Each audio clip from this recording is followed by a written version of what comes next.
Episode की starting होती है मौत के रेगिस्तान से, जहाँ पर हमने पिछली बार देखा था कि गद्दार वेंग ने बोनितो के साथ मिलकर ड्रैगन फाइटिंग कोन से प्रिंस कुन को बंदी कर लिया होता है। हम देखते हैं कि ड्रैगन फाइटिंग कोन की ताकत की वजह से प्रिंस कुन बेहोश हो जाता है, जो देखने के बाद वांग इरिटेट होते हुए कहता है कि अरे यार ये तो बेहोश हो गया। तभी वांग बिना किसी इमोशन के साथ कहता है कि हे बोनितो मेरे लिए इसे जगा दो। बोनितो कहता है कि यस सर। दूसरे पर बोनितो ड्रैगन फाइटिंग कोन को एक्टिव कर देता है, जिस वजह से उस ओवन के अंदर से बहुत ही पावरफुल इलेक्ट्रिसिटी निकलने लगती है और इस इलेक्ट्रिसिटी की वजह से प्रिंस कुन को बहुत ही ज्यादा तकलीफ हो रही होती है और साथ में वो अपने बेहोशी पे उठ जाता है। हम देखते हैं कि ड्रैगन फाइटिंग कोन की रिलीज पावर इतना ज्यादा होता है कि प्रिंस कुन जोर जोर से चिल्लाने लगता है। तभी वांग स्माइल के साथ कहता है कि हे फतीजे कुन, ड्रैगन फाइटिंग कोन की टेस्ट इतना भी बुरा नहीं है ना, मैंने सही कहा ना। तभी प्रिंस कुन बिना किसी इमोशन के साथ कहता है कि अंकल बोनितो आखिर तूने ऐसा क्यों किया? तुम तो एक रॉयल गार्ड के वेटरन थे जो डायरेक्टली मेरे फादर के अंदर है। आखिर तुमने लोंगाई किंगडम को क्यों धोखा दिया? आखिर तुमने मेरे फादर को क्यों धोखा दिया? उसकी बातें सुनने के बाद बोनितो कहता है कि मुझे माफ कर देना प्रिंस कुन, पर मैं स्टार्टिंग से ही मास्टर वांग के लिए लॉयल था। बोनितो की बातें सुनने के बाद प्रिंस कुन बहुत ही ज्यादा हैरान हो जाता है और कहता है कि इसका मतलब तुम सभी ने ये बहुत पहले ही प्लान किया था। वैसे अंकल अब तुम मेरे साथ क्या करना चाहते हो? उसकी बातें सुनने के बाद वांग हंसते हुए कहता है कि मैं तुम्हारे मार्मेड ब्लड एसेंस को लेना चाहता हूँ, जिससे कि मैं उसे इस्तेमाल कर पाऊँ। उसकी बातें सुनने के बाद प्रिंस कुन कहता है कि ये मार्मेड ब्लड एसेंस क्या है? वांग जेड को पकड़ते हुए कहता है कि क्या तुम्हें पता है ये जेड आखिर हमारे फैमिली के लिए क्यों इतना ज्यादा खास है? लेजेंड्स के मुताबिक हजारों साल पहले जब वेस्सी पर फिरोसेस बीच ने हमला कर दिया था, तब हमारे मार्मेड रेस को अपने घर को छोड़ने के लिए मजबूर हो गए थे और उसके बाद हम लोग ह्यूमन एम्पायर के पास गए उनकी प्रोटेक्शन लेने के लिए। और उसके बाद मास्टर लैंची जो कि एओ बिंग के फास्ट होस्ट थे, उन्हें स्टार शोल्डर की पावर हासिल हुई। पावर को हासिल करने के बाद उन्होंने 3 दिन और 3 रातों तक फिरोसेस बीस के साथ फाइट करके अपने खुद के दम पर सभी बीस को मार डाला था। और इसी तरह मास्टर लैंड के सुप्रीम पावर के बदौलत हमारा मार्मेड रेस अपने घर वापस लौट पाई और इसी वजह से मास्टर लैंड को मार्मेज का लॉर्ड कहा जाता है। और जहाँ तक हम सबको पता है कि होस्ट के मारे जाने के बाद उस बंदे का स्टार शो जनरल दोबारा से अपने जेड क्रिस्टल के रूप में बदल जाता है और अपने लिए नेक्स्ट सुइटेबल होस्ट की तलाश करती है। और हमारे मास्टर लैंड ने बड़ी मुश्किल के साथ एक इमोर्टल डिसेंडेंट से एक बड़ी ही सीक्रेट टेक्निक को हासिल की थी, जिससे कि एओ बिंग की ताकत को मार्मेड रेस के प्रोटेक्शन के लिए हमेशा रखा जा सके। और उस सीक्रेट टेक्निक को इस्तेमाल करके उन्होंने जेड क्रिस्टल को सील कर दिया था। और अब मैं उसी टेक्निक का इस्तेमाल करते हुए इस स्टार सोल जेड को दोबारा से एक्टिव करूंगा, जो कि अपने नेक्स्ट होस्ट को सुनने के लिए बहुत टाइम से वेट कर रहा है। उसकी बातें सुनने के बाद वांग सोचता है कि सीक्रेट टेक्निक ये तो बिल्कुल हमारे हुआंग फैमिली की तरह है। तभी वो होली रैंक की ऑर्डर भी कहती है कि ये बहुत ही बुरा हुआ कि वो सीक्रेट टेक्निक हमसे खो गई है, नहीं तो हम भी स्टार सोल जनरल के जेड को जिसु किंगडम में सील करके रखते हैं और इसके ताकत को एक जनरेशन से दूसरे जनरेशन तक पास करते रहते। ऐसे तो हम पूरी दुनिया को डोमिनेट कर लेते। तभी प्रिंस कुन कहता है कि अच्छा तो इस जेड क्रिस्टल का सील खुलने के लिए तुम्हें मेरे ब्लड की जरूरत है। वांग अपने हाथों में एक डेगर को कॉन्स्ट्रक्ट करते हुए कहता है कि लेजेंड्स का तो ऐसे ही कहना है, इस काम के लिए मुझे रॉयल फैमिली के 3 लोगों के ब्लड की जरूरत होगी। वो बड़े स्टाइल के साथ डेगर को स्विंग करते हुए कहता है कि वैसे तो मेरा प्लान ऐसा था कि चैन काप्सा सिटी से जाने के बाद तियानडू किंगडम के रास्ते में दोनों प्रिंस को कैद करने के लिए ट्रैप बना था, पर मैंने एक्सपेक्ट नहीं किया था कि इस जगह पर ऐसा न कि एक गॉड रैंक की रैली आ जाएगी, जिसने मेरे प्लान को पूरी से बदल के रख दिया। वांग की बातें सुनने के बाद प्रिंस को हंसते हुए कहता है कि अच्छा तो इसका मतलब तुम्हें रॉयल फैमिली के 3 मेंबर्स का ब्लड चाहिए होगा। अच्छा तो इसी वजह से हमारे फादर ने तीनों प्रिंस को एक दूसरे के अलग डायरेक्शन में जाने को कहा था, जिससे कि तुम उन सबको पकड़ न पाओ। यहाँ पर अब बस तुम और मैं ही हो। अब तुम क्या करोगे?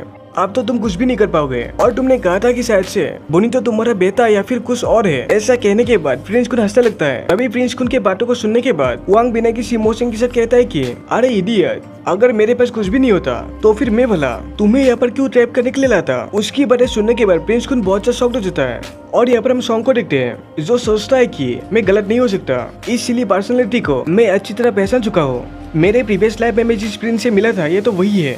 तभी सॉन्ग शॉक्ड होते हुए कहता है कि ये तो बहुत ही बुरा हुआ, ये सभी इतने टाइम से बातें कर रहे हैं, इसका मतलब चैन काप्सा सिटी के गार्ड बहुत जल्दी यहाँ पर पहुँचते होंगे। सॉन्ग बात से जाते हुए कहता है कि ये बात करने वाले विलेंस तो बहुत ही ज्यादा एनोइंग होते हैं। सॉन्ग उस होली रैंक के औरत की तरफ देखते हुए कहता है कि उस औरत की हाइडिंग टेक्निक इतनी ज्यादा खास नहीं है, पर उसकी होली रैंक की कल्टीवेशन स्टेज के बदौलत कोई भी सिटी गार्ड उसे देख नहीं पाएगी। और दूसरी तरफ हम देखते हैं कि बहुत सारे सिटी गार्ड्स उन सभी की तरफ बढ़ रहे होते हैं गार्ड्स का कैप्टन कहता है कि सभी लोग संभाल के। वो सभी जोर जोर से अनाउंस करते हुए कहते हैं कि सभी क्रिमिनल ध्यान से सुनो, तुम सभी जल्दी से फाइट करना बंद कर दो, नहीं तो तुम सबका अंजाम बहुत ही बुरा होगा। इसी के साथ वो सभी बोनीतो के ऊपर अपने वेपन से फायर करने लगते हैं। बोनीतो भी उनके ऊपर अटैक करते हुए कहता है कि दफा हो ऐसे। हम देखते कि बोनीतो के कुछ लेजर बीम आकर कुछ गार्ड्स के ऊपर लगते हैं। तभी उनका कैप्टन कहता है कि जरा संभाल के सभी लोग एक साथ मिलकर उन सभी पर हमला करो।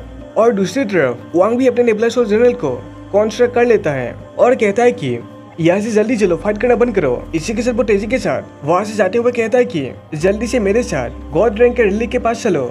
इसी के साथ बोनीतो प्रिंस खून को अपने साथ लेकर जंप करते हुए वहाँ से चले जाते हैं। हम देखते हैं कि प्रिंस खून दर्द के मारे जोर जोर से चिल्ला रहा होता है। इसी के साथ बोनीतो तेजी के साथ भागते हुए गॉड रैंक के रिलीक के पास तेजी के साथ जाने लगता है। जो देखते हुए गार्ड्स का कैप्टन कहता है कि ये तो बहुत ही बुरा हुआ, वो दोनों तो गॉड रैंक के रैली की तरफ जा रहे हैं। कैप्टन अपने साथियों से कहता है कि तुम जल्दी करो, वहाँ के गार्ड्स को इसके बारे में इन्फॉर्म करो। तभी उसका साथी कहता है कि कैप्टन मुझे अभी एक रिपोर्ट मिली है, फोर्ट यंग मास्टर जनरल और उसके पर्सनल गार्ड्स यहाँ पर इसी के साथ आ रहे हैं। और यहाँ पर हमारा सीन होली रैंक के औरत की तरफ शिफ्ट होता है। वो सोचती है कि कहीं ऐसा तो नहीं कि बुब मार्मेट गॉड रैंक के रैली के पावर को इस्तेमाल करके उस एओ बैंक के जेड क्रिस्टल को ओपन करने वाला है। और दूसरी तरफ हमारा सीन वांग और उसके साथी की तरफ शिफ्ट होता है, जिनके हाथों में अपने अपने सोल तालिस्मान होते हैं। और यहाँ पर हम सॉन्ग को भी दिखते हैं, जो गार्ड की तरफ देखते हुए कहते हैं कि ये सभी तो बस कस्टरो का एक गैंग है, चलो इनके बारे में भूल जाओ, मैं उन दोनों को फॉलो करता हूँ। और इसी के साथ हमारा सीन गॉड रैंक के रैली की तरफ शिफ्ट होता है, जिसके आसपास बहुत सारे गार्ड्स होते हैं। तभी दूसरे पर पलक झपकते ही